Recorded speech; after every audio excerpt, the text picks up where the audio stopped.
This is your quick and dirty guide to rubric 11 on the special education at TPA. This is the first question on task 3, and these are the hints and tips you need to know to be successful.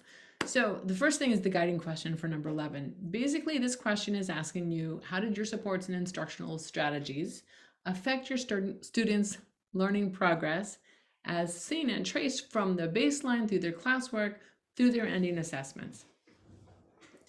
And how does rubric 11 relate to other ones? Well, it's especially tied to rubric 1 because it draws specifically on the learning objectives that you wrote there and the measurable outcomes. And then in rubric 15, you're going to consider next steps to take and what changes you might make to your teaching strategies or materials in order to help your students succeed in areas where they might not have. A couple of important points to keep in mind with rubric 11. The evidence that you're going to gather is going to be their filled-in student work and their filled-in baseline and ending assessments. You're not gathering all of the students' work. It's not a documentation of everything that you did. You're only going to gather the student work that most applies to you showing how the student changed in their understanding and their performance over time. It's also okay if your student is not achieving because you just want to show in your analysis how your supports did or did not help them get to the correct or incorrect answer based on their strengths or weaknesses, which I'm going to go through that in a minute. Rubric 11 is a lot of work, and although I think it is a very valuable teaching practice to analyze, reflect on, and look at how your students as a whole have done as a result of the kind of teaching that you've done in a unit, definitely should be enacted as part of your teaching strategy. I'm kind of sure that should be better done in the setting where you're working with multiple kids and not stressing over the DPA. So if you have banked points in ways that I've recommended in your previous tasks, this might be a place to score a 2 or even a 1 because you can bank points, you can draw on those banked points and you can add points later, because this work, if the evidence is not pretty much right in front of your face, it's a lot to gather, but we'll go through what an answer will look like next.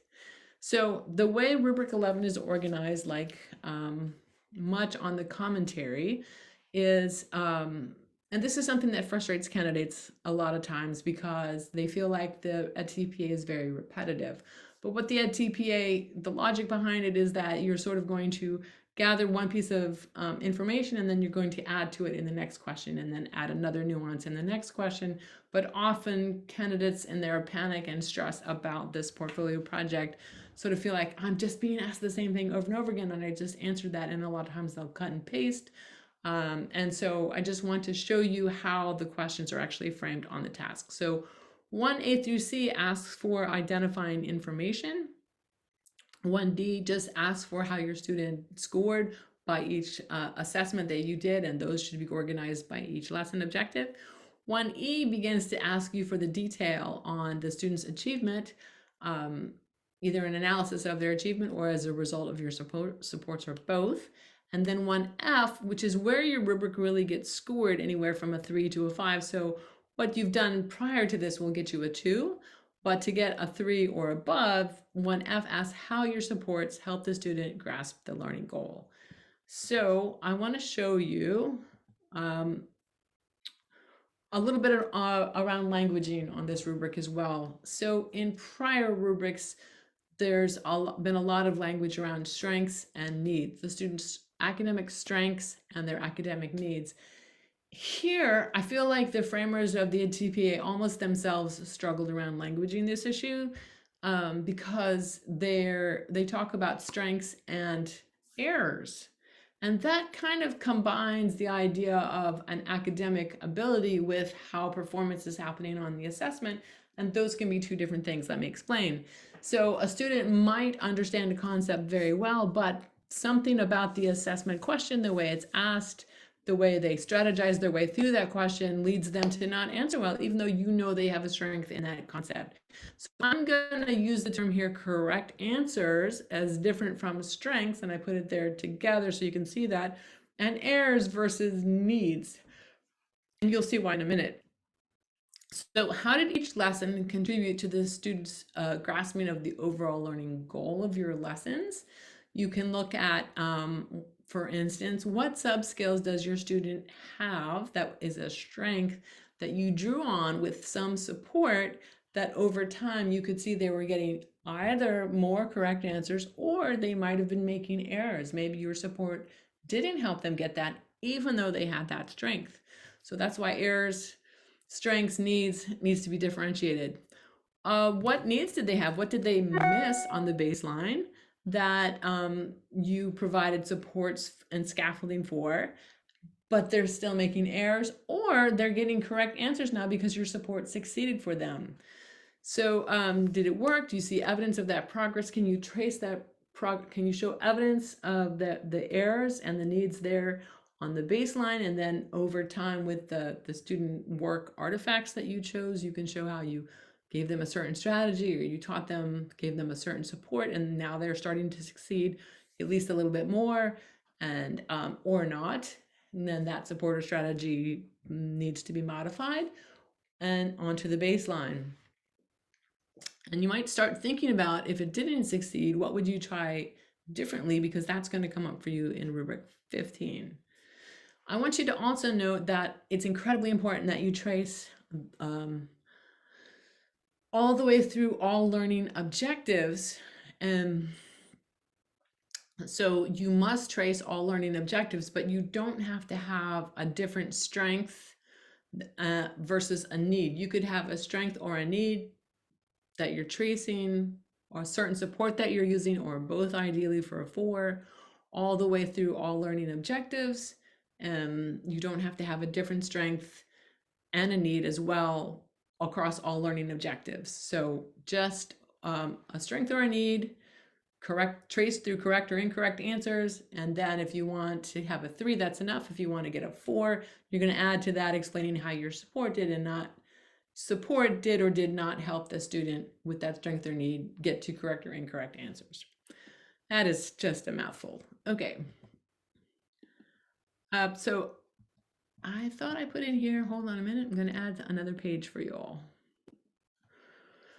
All right, this is an example of what a really complete answer at a level 4 or even a 5 would look like.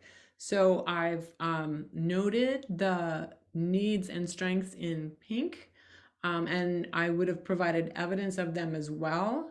So this student had a strength of rhyming, and I point to the artifact where that strength comes up, and I might even say a little something more about that. I say in yellow what my supports are. I give my evidence of change through the artifact in green, and then the most important thing here is to explain how that support allowed for that evidence of change or failed to allow for that evidence of change. And that how part is something that we often don't answer in our heads as teachers or reflect upon because it seems obvious, or we just think it's inherent in the materials and we don't really stop and think about how it's occurring.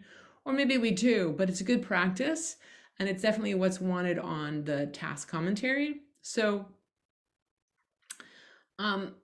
in this case, the student had a strength of being able to rhyme. And so that strength of being able to rhyme ending sounds meant that for this lesson, the teacher put ending sounds that rhymed with consonant sounds she already knew. And that enabled her to kind of figure out and get to reading a 3-letter word. So that's it in a nutshell. And then you can see how her progress changes. She's getting 2 out of 5, and then she's getting 4 out of 5. And then by the end of it, she's got a 4 out of 5. And so that would be, notice how I put strengths. Notice here also I put in bold the lesson objective number 1 and just briefly what it is. But you also see that I'm tracing lesson objective 2 and 3 throughout this write-up. I've also focused on a strength and a need, and note that the strength doesn't go through all 3 objectives. In fact, a need shows up instead. And we don't get any farther with the strength there, and that strength only relates to that objective.